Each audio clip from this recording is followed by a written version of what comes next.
Thank you all so much for coming out to hear Daniel Okrent present his book, The Guarded Gate, Bigotry, Eugenics, and the Law That Kept 2 Generations of Jews, Italians, and other European immigrants out of America. My name is Jennifer Wertgen, and I'm the director of the Wellfleet Library.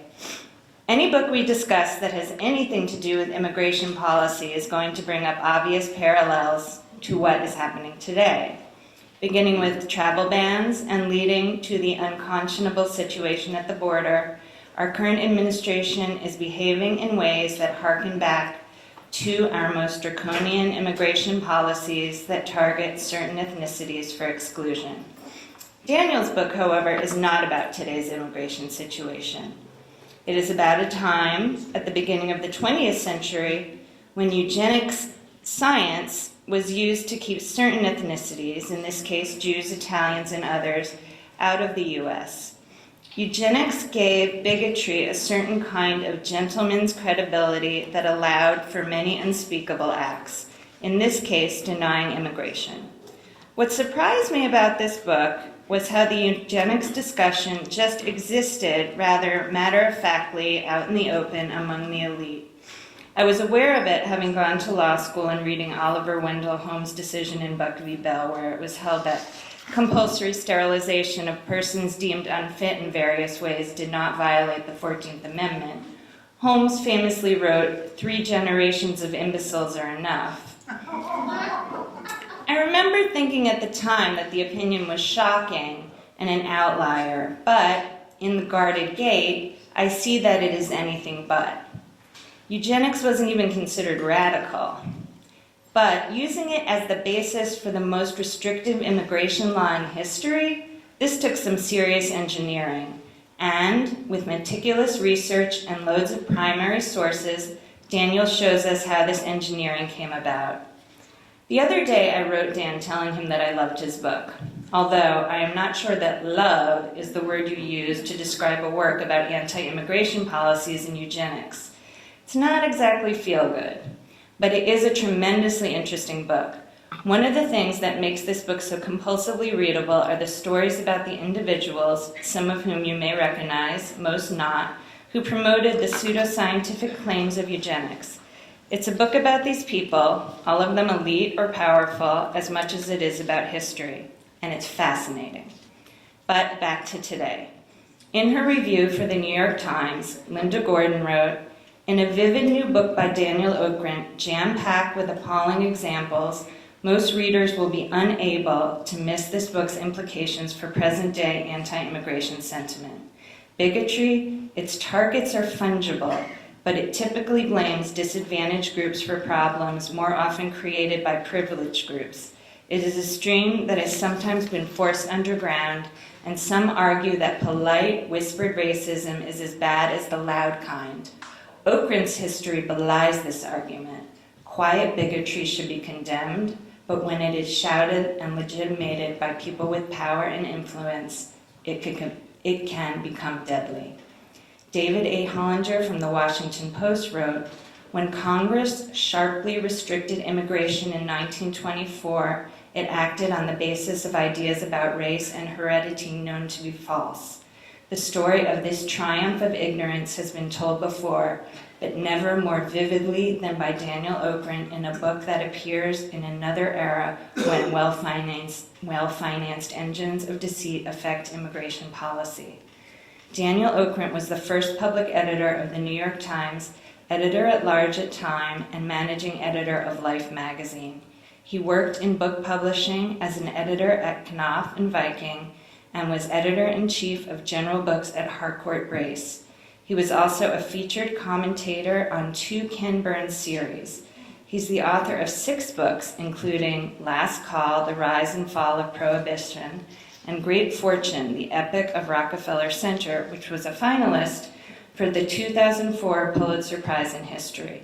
He lives in Manhattan and on Cape Cod with his wife, poet Rebecca Okrent. This book is very personal for us here at the library. Dan did a lot of his research here, and we are some of his biggest fans. It is truly an honor that he is here with us tonight presenting his extraordinary book. Please silence your cell phones and welcome Daniel Okrent back to the Wall Street Library.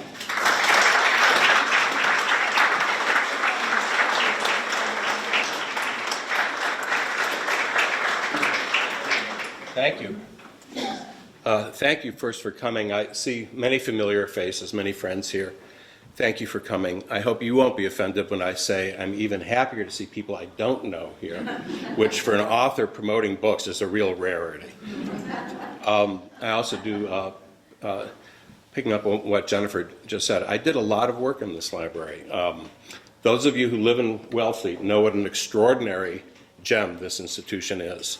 It is if you just want to take out a book to read on the beach, but it also is if you're doing serious research on an important topic and you need books from all over the world, they will get them for you. They also have a microfilm reader back there, which I think should have my name on it. I've used it so much. And I also think of those many, many days when I would rather have been outside, but being inside the Wellfleet Library was the second best thing to it. Excuse me. I think that the best way for me to talk about this book is to let the people in it do most of the talking. Rather than pummel you with my deathless prose, I'm going to quote first from a number of the people involved in it, give you a little bit more background, a few more quotations, and then open it to questions, because I have found in talking about this book, it does provoke a lot of questions. The first person I'm going to quote is Henry Cabot Lodge. Henry Cabot Lodge was the most powerful member of the United States Senate from the 1890s until the 1920s, probably best known for his successful effort to keep the U.S. out of the League of Nations. But 30 years before that, 25 years before that, his major cause, well, he had two major causes, and that's part of the irony, one of the many ironies in this story. One was civil rights, voting rights for black people in the South, and the other was trying to keep out immigrants from Eastern and Southern Europe. Henry Cabot Lodge said the following: "Race prejudice has long since ceased to be harmful and has had other effects which have been of very real value. If a lower race mixes with a higher in sufficient numbers, the lower race will prevail." And he was speaking specifically of the new immigrants from Southern and Eastern Europe who were pouring into Boston and elsewhere in the U.S. in the early 1890s. These new immigrants, Lodge said, pose the single danger that could devastate the mental and moral qualities of our race. Our race being those people whose families went back to before the Revolution. Joseph Lee, not as well known. Joseph Lee was a very wealthy Bostonian who was known as the first citizen of Boston. He was the classic progressive. He founded the Massachusetts Civic League. He supported it with his money, almost a loan. He gave it a house on Beacon Hill. All the good government legislation that was passed in Massachusetts and enacted into law in the early part of the 20th century, Joseph Lee was behind it. As chairman of the Boston School Committee, he made certain that the schools of Boston were kept open at night so that the immigrant families could come to learn English, could come to the schools after the end of their workdays. In letters to two friends, Joseph Lee wrote, "All Europe might soon be drained of Jews, to its benefit, no doubt, but not ours." He also told another friend that he feared that we must have some form of immigration restriction because otherwise, quote, "the U.S. might become a Dago nation." The next person, a little bit different, Rabbi Isaac Mayer Wise, the founder of the Reform movement in the United States. He didn't feel any more warmly toward the Eastern European Jews. He said, "We are Americans and they are not. We are Israelites of the 19th century in a free country, and they gnaw the bones of past centuries." Now, the next man I'm going to quote was Edward Ross, was a sociologist. He was the man who was responsible for the creation of academic tenure in the United States, the creation of the American Association of University Professors, and later in life he was the president of the National American Civil Liberties Union. In 1904 he wrote that the people who were coming into Ellis Island were ox-like people who clearly belong in skins in wattled huts at the close of the Great Ice Age. A people that does not recognize this danger deserves the extinction that surely awaits it. America needs, he said, an uncompromising attitude toward the lower races. Much more succinct than that was Francis A. Walker, who had been the director of the Census Bureau. He was the first president of the American Economic Association, and he was the president of MIT when he wrote of the new immigrants, "They were vast masses of filth, living like swine." That's the context. Kind of extraordinary to think that this took place where we are virtually, and that was led by some of the most admirable people for many other reasons. They were admirable in the nation. Lodge in the Senate became he was the leader of the anti-immigration movement, and he sought to limit immigration first by applying a literacy test to all new immigrants. Specifically, people would have to read a portion of the U.S. Constitution in their own language and be able to understand it. Now, this would seem on the surface not to be such a horrible thing, but he was very forthright when he rose in the Senate to talk about it. He said, "Don't worry, the people from Northern Europe and from Western Europe will be able to do this. Education levels in Eastern and Southern Europe are so low, they will not be able to do it." So he introduces the bill in 1895. It passes in 1896 very easily. And then on the last day of Grover Cleveland's tenure as president, he vetoes the bill. He says it's un-American. Lodge can't believe this. He reintroduces it again and again and again. And over the next 15 years, actually over the next 20 years, the bill or versions of the Lodge bill are reintroduced in Congress. And 4 times it passes, and 4 times it's vetoed by the president. It's vetoed by Cleveland, it's vetoed by Taft at the very end of his tenure, it's vetoed by Woodrow Wilson, hardly the most open-minded person on racial questions, as many people know, and vetoed another time by Wilson. They can't get it through, and the primary reason that the presidents are citing is, well, they cite American principles, but they are also aware of the nature of where the votes are coming from. And the cities have already begun to fill up with people from Eastern and Southern Europe, and they have votes, and they're very politically minded, and they have to be careful about it. So Lodge and company are extremely frustrated. They don't think that they can get anywhere. Lee single-handedly finances the Immigration Restriction League, which is the organization that fights most vociferously against the immigrants, but no progress is made. So they have to come up with something else. And I will pause in this narration about the anti-immigrant movement to talk a bit of the something else. And something else was eugenics. Eugenics, I think everybody knows, was the notion that one could breed a better race, that one could, with planned breeding, we can have better children, that if we have only the best, breeding with the best, then we will improve our society. It starts in the UK. A man named Francis Galton, a very wealthy gentleman scientist who happened to be Charles Darwin's first cousin, is the man who names eugenics and who puts it forward. And in fact, it kind of arises, though Darwin was himself not a eugenicist, out of Darwinian theory. Once you've decided that not everybody is descended from Adam and Eve, then you've determined that not everybody is related to everybody else. And if everybody is not related to everybody else, then some people are better than other people. And this is the core idea at the heart of the ethnic side of eugenics. So Galton promotes his ideas. He was a little nutty. He wasn't always taken seriously, but at times he was. One of his notions was that they would find the 5,000 finest young people in the UK and put them in arranged marriages, and they would gather together at Westminster Abbey, where Queen Victoria would preside over a mass wedding, and then each of these couples would be given an annual stipend, so they didn't have to waste their energy and their time going to work. They could get busy to making better babies for a better Britain. It never happened.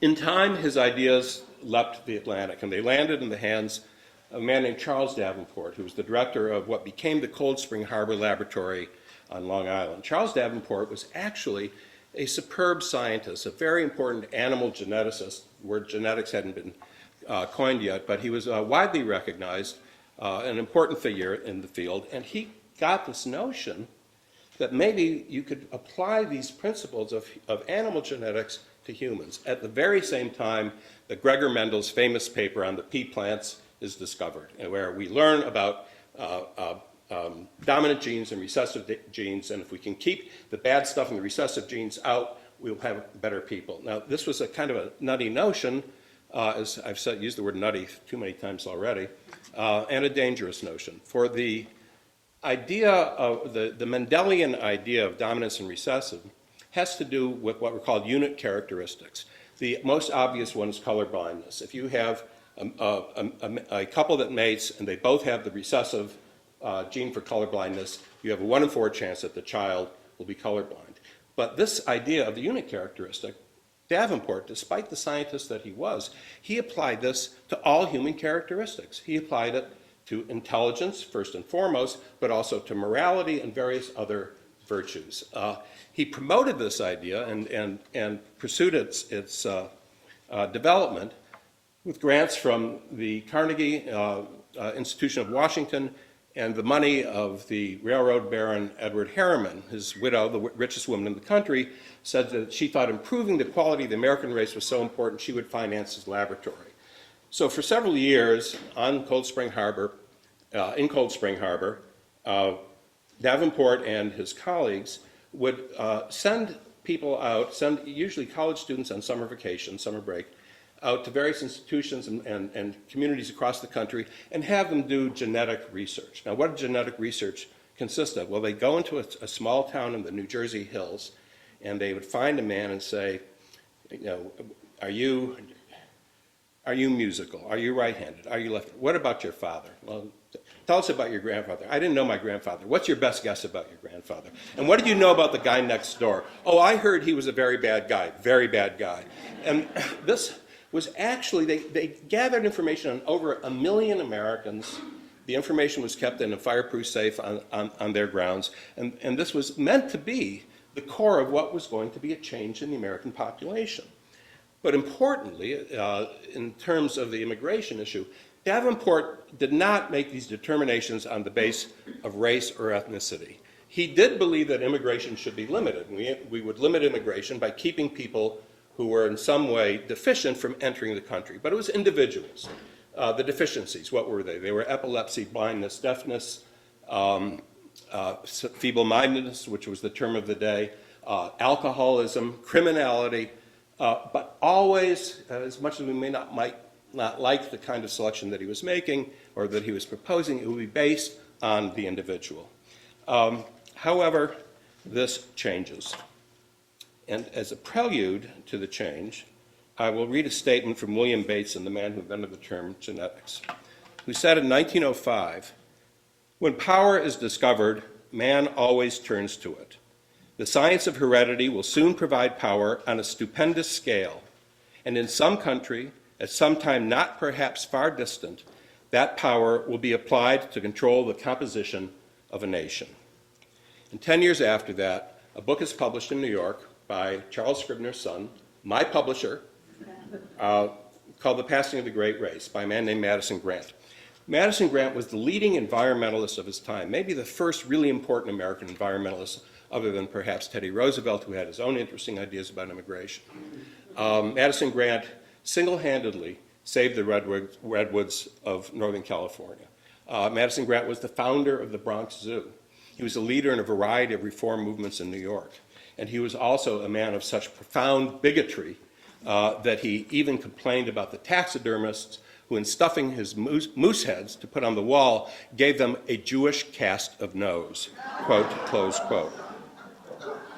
Now, I often talk about how this is such a grim subject and there's nothing funny about it, but sometimes there's something funny about it. So Grant publishes this book, which takes eugenic ideas that have been developed by Galton and by Davenport and his colleagues, and he applies them not to individuals, but to groups of individuals, to ethnic groups, to races, nationalities. Among other things, he picks up an idea that had been around for a while, that Europe itself was divided into 3 distinct ethnic groups, or races as he called them. The Nordics, who were tall and blonde and brave and led the species forward in every field of endeavor. The Alpines, who were shorter, they were okay, Some of them were good, some of them were bad, but they didn't have leadership qualities. And then the Mediterraneans, the lowly Mediterraneans, who were swarthy and short, and they did have interesting musical qualities. He then wrote in this book, The Passing of the Great Race, published in 1916, whether we like to admit it or not, the result of the mixture of two races in the long run gives us a race reverting to the more ancient, generalized, and lower type. Lower type, exactly the words that Henry Cabot Lodge had used in 1895 when he introduced the literacy test into Congress. The cross between a white man, he went on, and an Indian is an Indian. The cross between a white man and the Negro is a Negro. The cross between a white man and a Hindu is a Hindu. And the cross between any of the three European races and a Jew is a Jew. The maudlin sentimentalism that has made America, he wrote, an asylum for the oppressed, he put ironic quotes around that, is sweeping the nation toward a racial abyss. So this idea gets picked up by Lodge and his colleagues because they realize now it's not a question of our prejudices, that we don't like these people, the way they look, the way they smell, the way they talk. It's science. This is different. It is getting cleansed and credentialized by scientific support. The nature of the scientific support was broad. It was courses in eugenics were now being taught at many, many American universities, all the leading universities in the Northeast, and scientific institutions of a very, very great range bought into it. One such person who bought into it was Grant's best friend, Henry Fairfield Osborn. Osborn was, for 25 years, the director of the American Museum of Natural History, recognized at the time as the leading natural history museum in the world. He was a paleontologist of great renown. He named Tyrannosaurus Rex. He's admired for many, many things that he did in his own field. But like many scientists, when they shouldn't, he was willing to cross the line into another field. He actually wrote in the New York Times in 1919, I believe, Columbus, from his portraits and from his busts, authentic or not, was clearly of Nordic ancestry. In this phrase, the notion that a man with a PhD who taught at Columbia, who came out of Princeton from a very, very wealthy family, whose education was boundless, who had studied in Europe and Frankfurt and was recognized in Cambridge, that he would say, authentic or not. The wish to find a reason to dislike these people, to hate these people, to keep them out, was so profound and so powerful that it reached people like Osborn. And in time, it reached Davenport. Now, Davenport, who had been busily collecting his crazy information about whether you can determine from the great-grandfather, the person next door, whether the next generation's children will be very good at geology or at playing cards. These are two other categories in his famous trade book.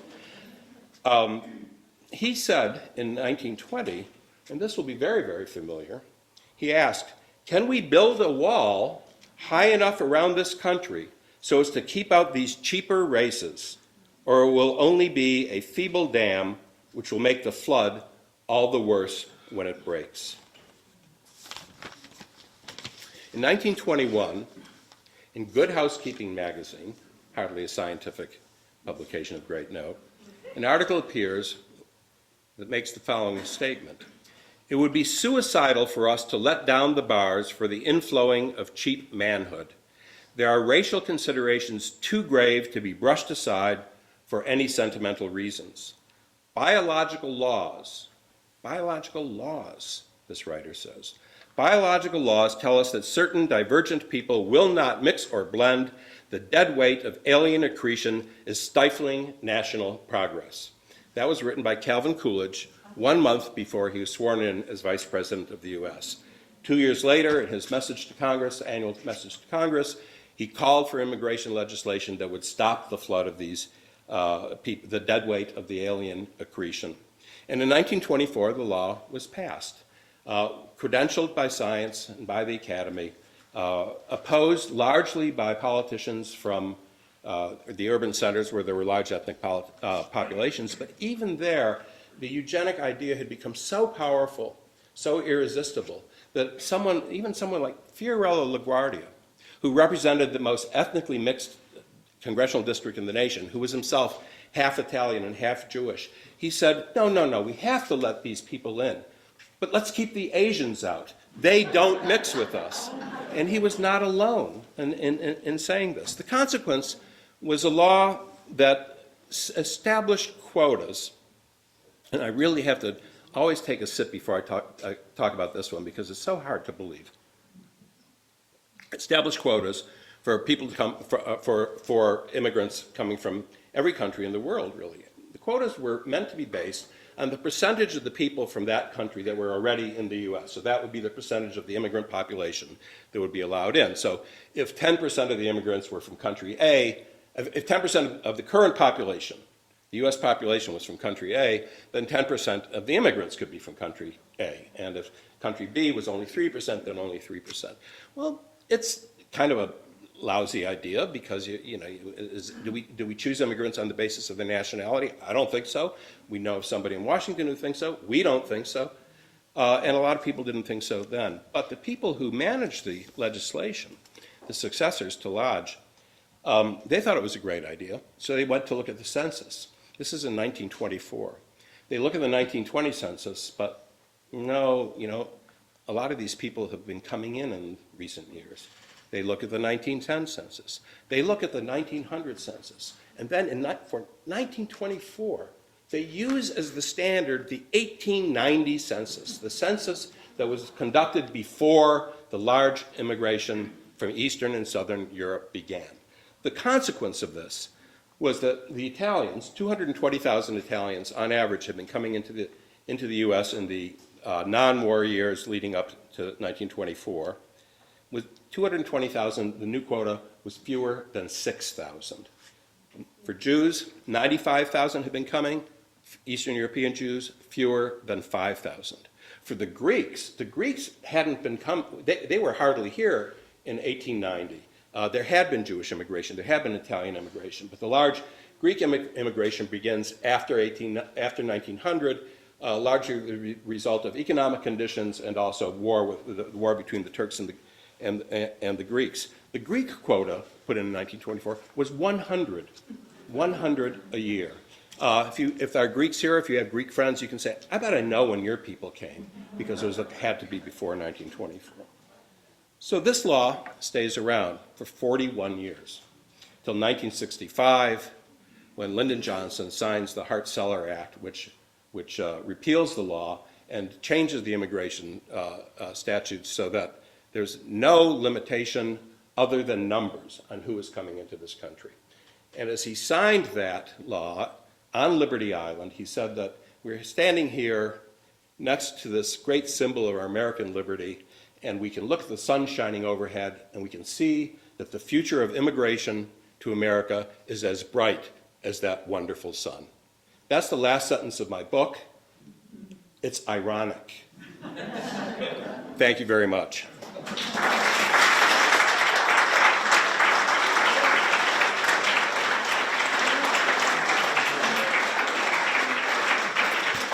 I made that last crack because, in fact, there was one review that said, how could he say this? Immigration was terrible going forward.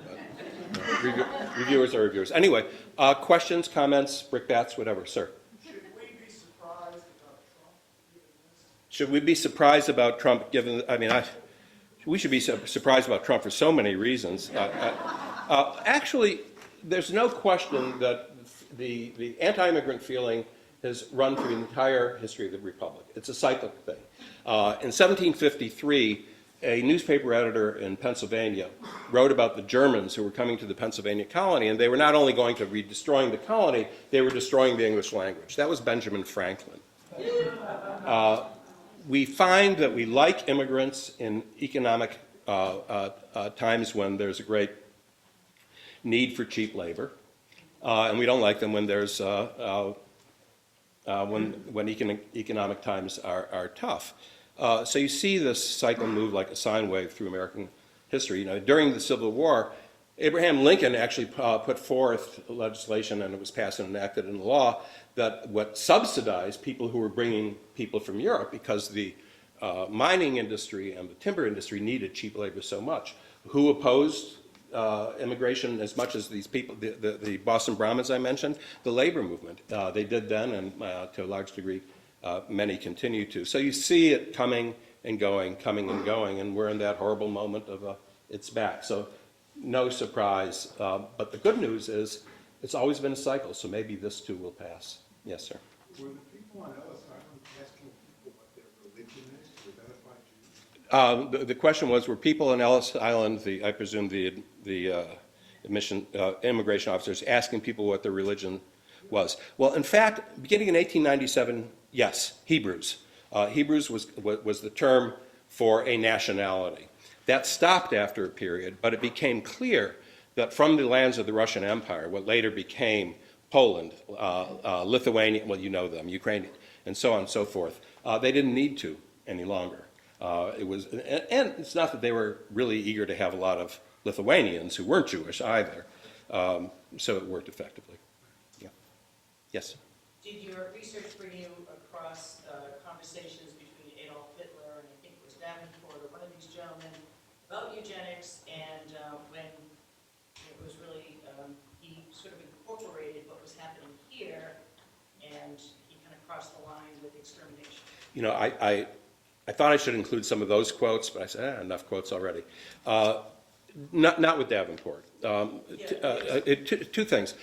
First, on the immigration policy, in Mein Kampf, published in 1925, he says the Americans have a sensible immigration policy, and we need to have something like that. He uses America, this law that had been passed in 1924, as his model.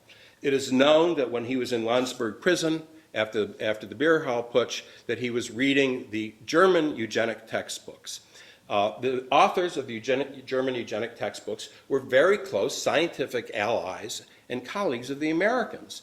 The amount of correspondence between them and travel back and forth, long before the Nazis arrive, they are misguided, but they are engaged in some form of scientific exploration. However, these very same people with whom Davenport and company had been dealing on such an intimate basis, when the Nazis rise, they rise with them. So one, Ernst Rudin, he writes the euthanasia laws. Another, Eugen Fischer, he becomes the rector of the University of Berlin and conducts the purge of the entire Jewish faculty within months of taking this position.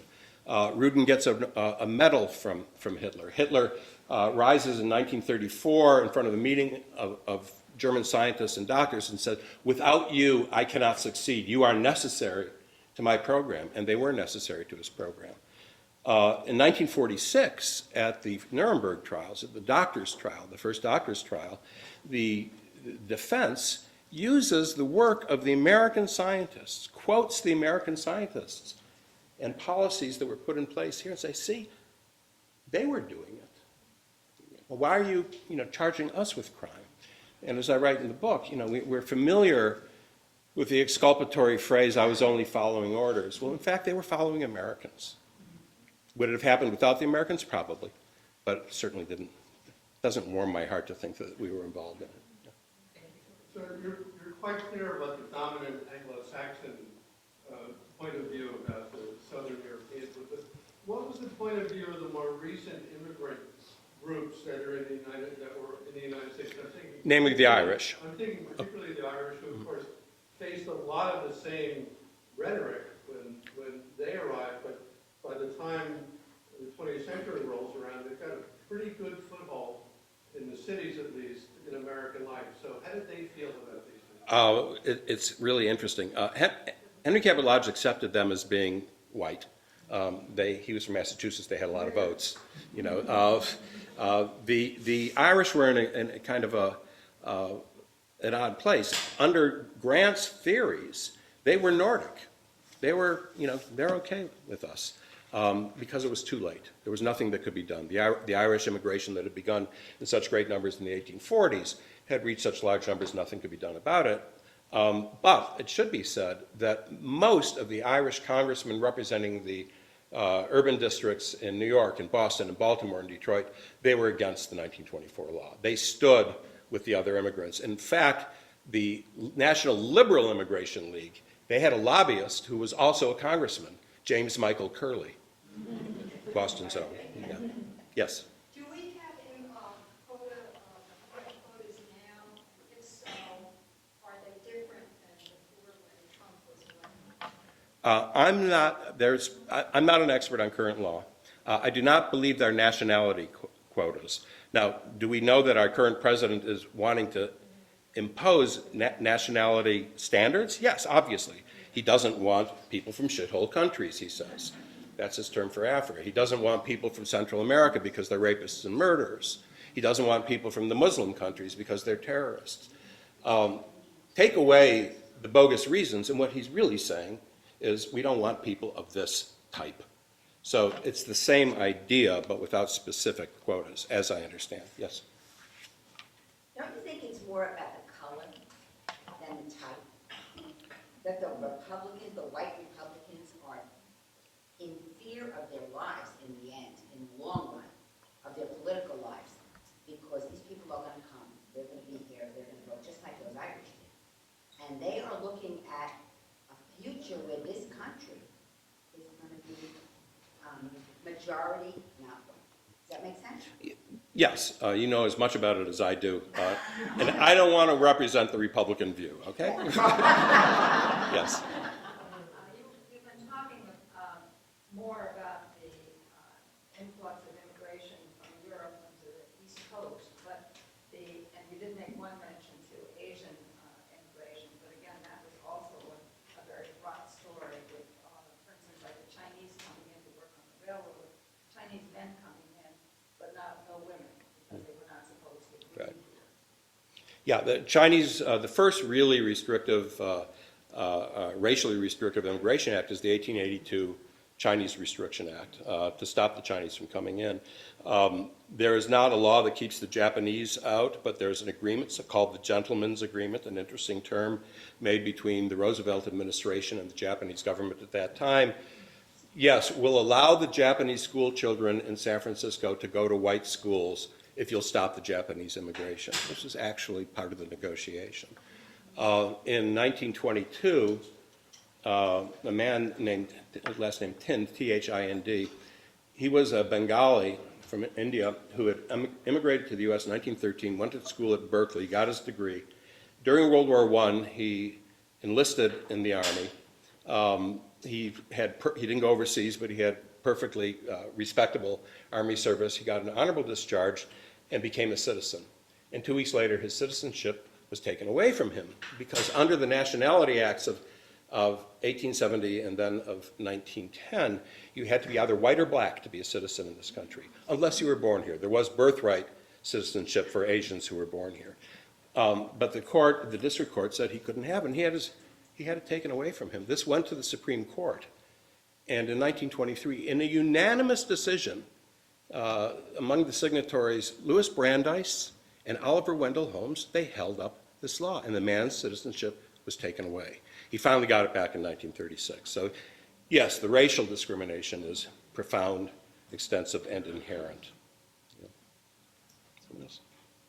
Would you agree that a lot of, and I've read your book, that your research Thank you. indicates the tribal nature of humanity? You talk about, in your earlier remarks, you talked about the irony of some great scientists who actually were scientists, important academics.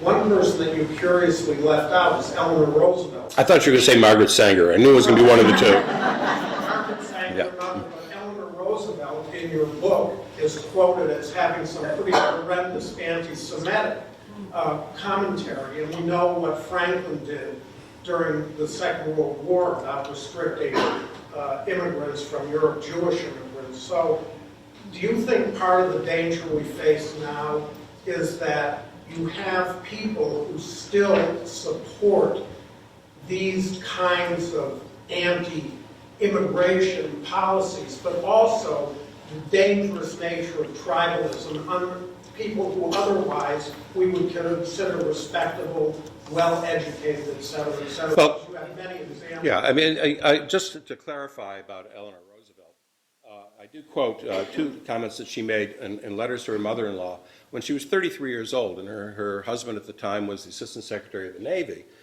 She had been to a party where she had met Felix Frankfurter and referred to him, he was a very interesting man, but very Jew.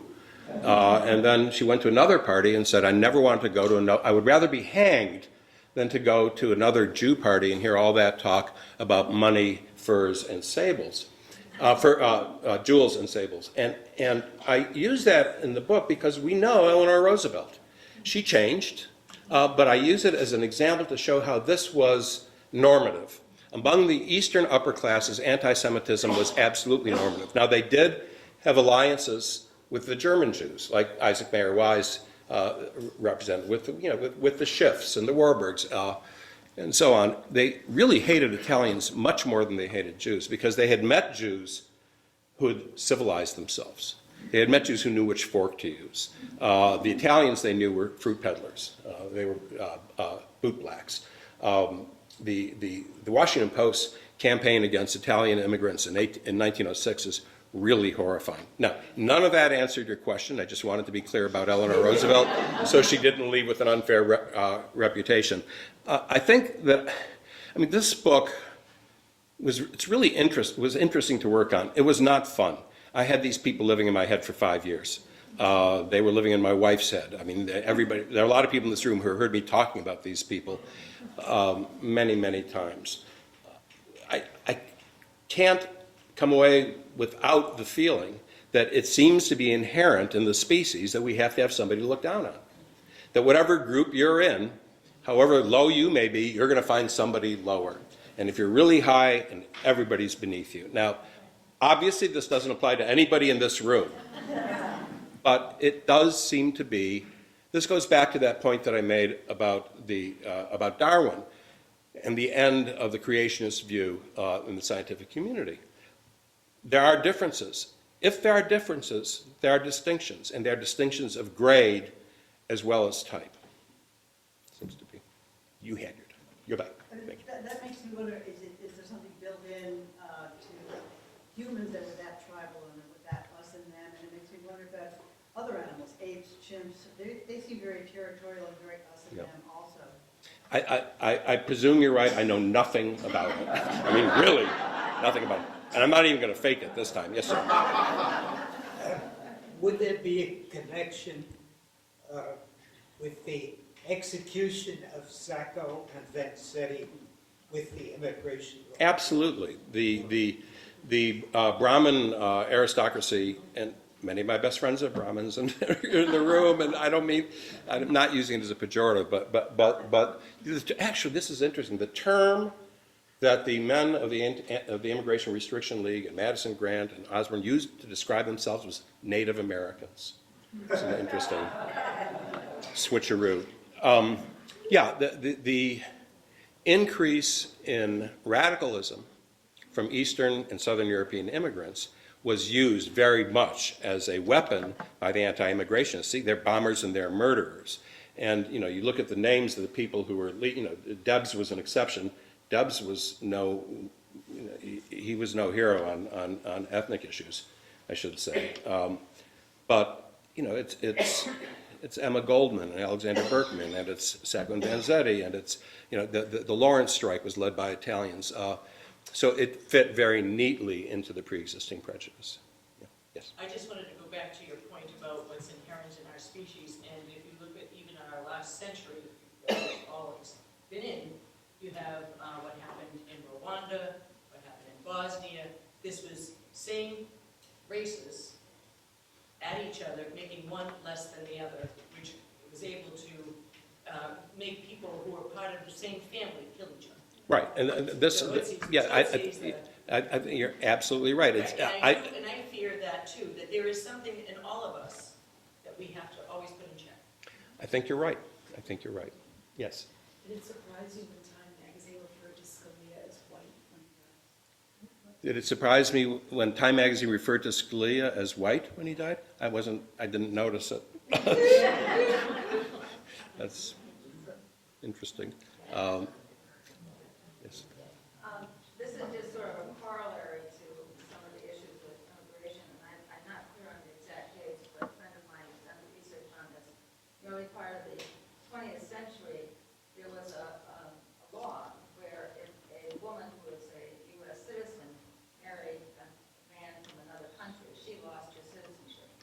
if it was a man from another country that would not have been allowed into the U.S. So yes, American women of fine family who went abroad and married people from these suspect countries did lose their citizenship until 1929. That law was changed.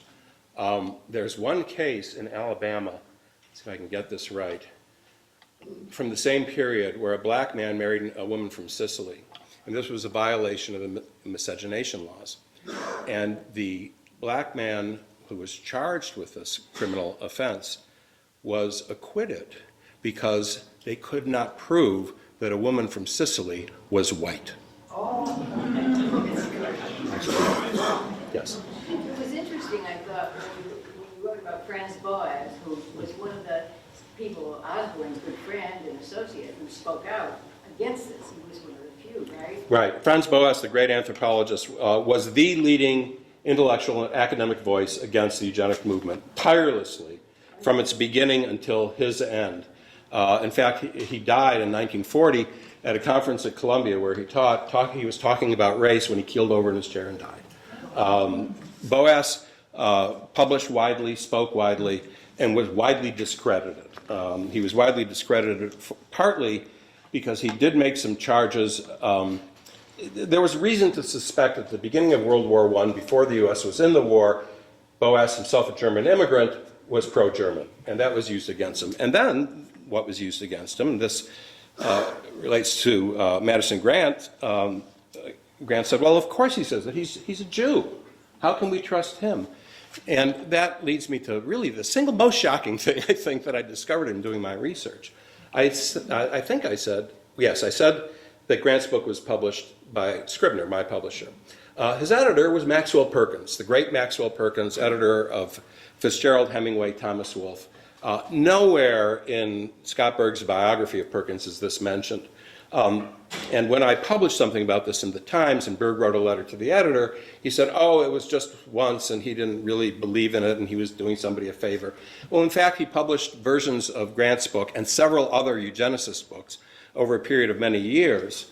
And in 1933, after the rise of Hitler, Grant returns to Scribner, publishes another book called The Conquest of the Continent, and it is very poorly received for all sorts of reasons. And Perkins, in November of 1932, writes to Grant and says, well, I'm really sorry about this, but the critics, they're all of that group.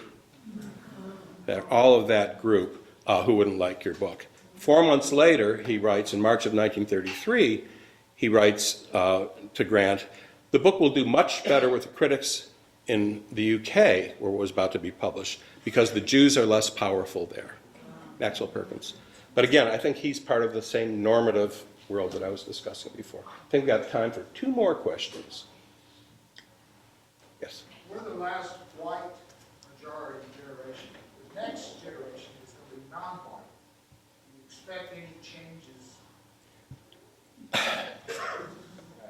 I've said too many times that I don't know enough about now to talk about it, so I'll talk about it.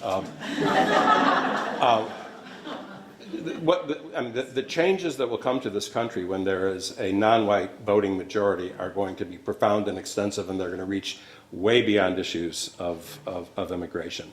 I expect it to come. I hope it'll come in my lifetime, but I think maybe I got a shot at it. 20 years. 20 years? Okay. I don't know.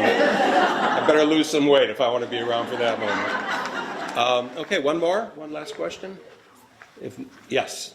My father was one of those people that was caught in between when his photo changed. He had already left Prussia and had not arrived in London where he was going to be coming to the States.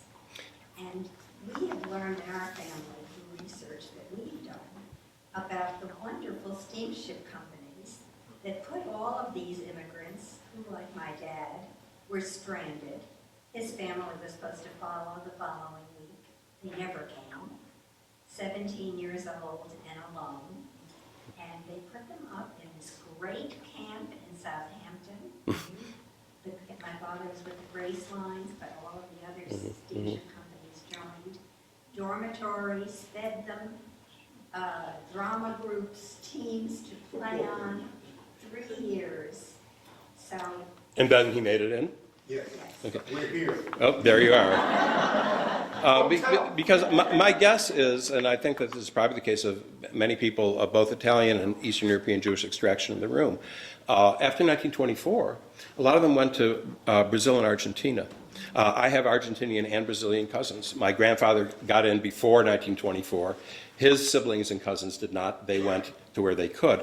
And the law was so diabolical that after the first restriction law, which I skipped over because it's too complex, 1921, the 1924 law specifically said that immigration was open from Latin America, but you had to have been a citizen of a Latin American country for 5 years. It was a way to keep people from going to Brazil and straight to the U.S. It's a lovely story. Take it to the beach. Have some fun. Thank you for coming.